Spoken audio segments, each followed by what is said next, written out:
सबसे लंबा समय गुजारा है और कई मशहूर फिल्म्स के तरानों को इन्होंने सदाबहार बना दिया अपनी आवाज देकर। निधन हो चुका है।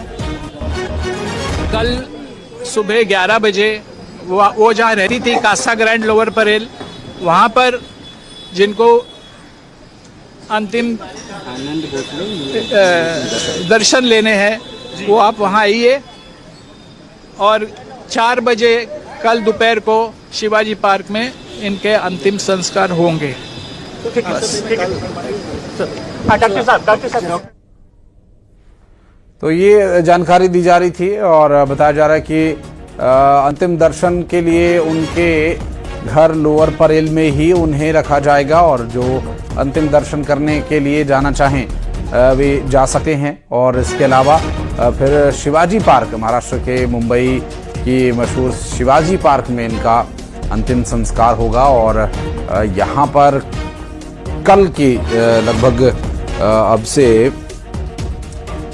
20-22 घंटे से ज़्यादा के समय का अंतर है और सभी जो उनके चाहने वाले हैं, उनके प्रशंसक जो उन्हें आखिरी बार देखना चाहते हैं वो जा सकते हैं।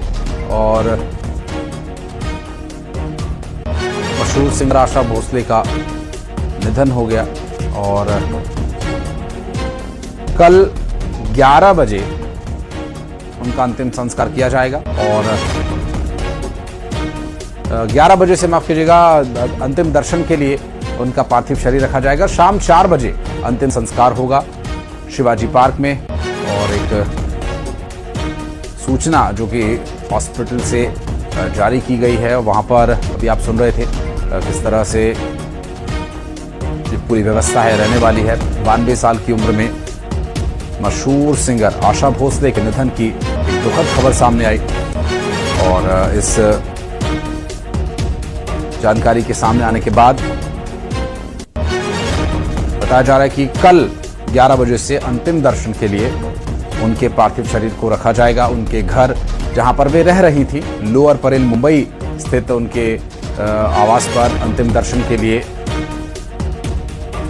जो उन्हें देखना चाहें जा सकते हैं। और इसके बाद शाम 4 बजे शिवाजी पार्क में अंतिम संस्कार की विधि को संपन्न किया जाएगा। आपको बता दें कि कल ही ब्रिज कैंडी हॉस्पिटल में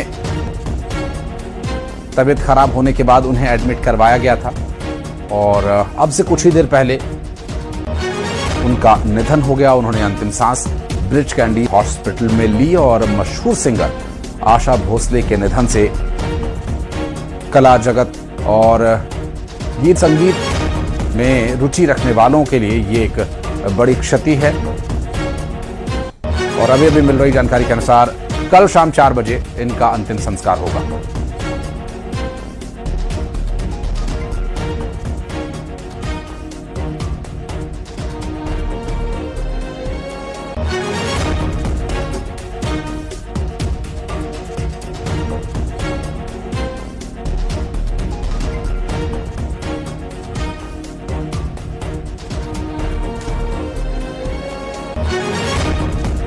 मशहूर सिंगर आशा भोसले का निधन हो गया है। 92 साल की उम्र में आशा भोसले का निधन हुआ।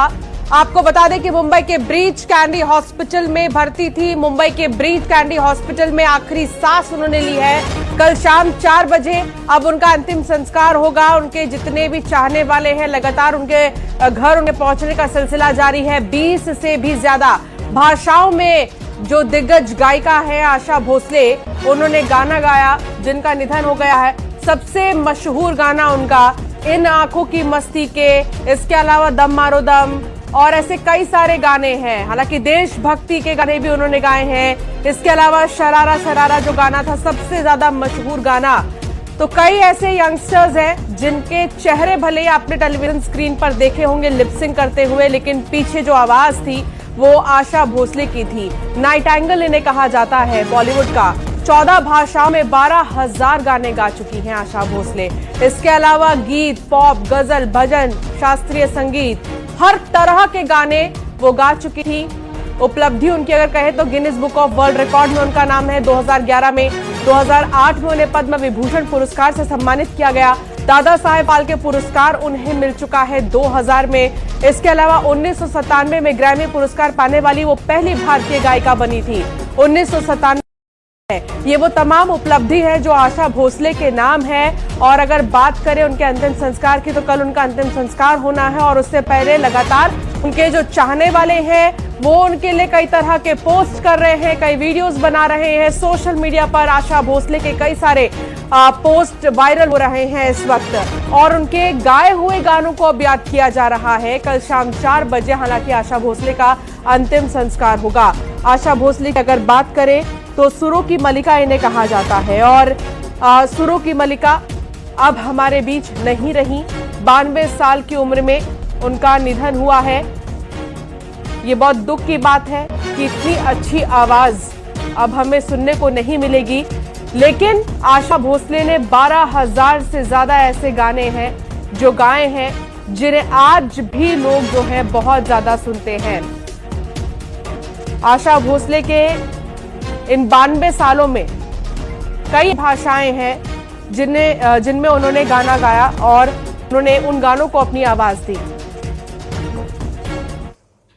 माताजी श्रीमती आशा भोसले, इनका आज निधन हो चुका है। कल सुबह 11 बजे वो जहाँ रहती थी कासा ग्रैंड लोअर परेल, वहाँ पर जिनको अंतिम दर्शन लेने हैं वो आप वहाँ आइए और 4 बजे कल दोपहर को शिवाजी पार्क में इनके अंतिम संस्कार होंगे। पहले ही 11:30 बजे, 1 घंटे नहीं माफ कीजिएगा 2 घंटे पहले लगभग जो है खबर यह आई थी कि आईसीयू में हैं और उनकी हालत बहुत नाजुक बनी हुई है। हालांकि परिवार और तमाम जो लोग हैं वो पहले ही पहुंच गए थे इस अस्पताल में, लेकिन ये दुख की बात है कि सुरों की मलिका और दिग्गज सिंगर आशा भोसले मुंबई के ब्रीच कैंडी हॉस्पिटल में भर्ती थी। काफी समय से चेस्ट इन्फेक्शन उन्हें हो रहा था और थकान के चलते अचानक से तबीयत बहुत ज्यादा बिगड़ी, जिस वजह से सिंगर को 11 अप्रैल को हॉस्पिटल में एडमिट कराया गया। आशा भोसले का अस्पताल के इमरजेंसी मेडिकल यूनिट में इलाज चल रहा था। 92 साल की आशा की तबीयत बहुत ज्यादा बिगड़ गई और अब वो नहीं रही। जानकारी ये मिल रही है कि सुरों की मलिका और दिग्गज सिंगर आशा भोसले अब हमारे बीच नहीं रही। मुंबई के ब्रीच कैंडी हॉस्पिटल में आशा भोसले ने अंतिम सांस ली है। ये बहुत दुख की बात है और इस पर प्रधानमंत्री नरेंद्र मोदी का भी एक पोस्ट आया है और उन्होंने तब पोस्ट किया था जब उन्हें अस्पताल में एडमिट कराया गया था।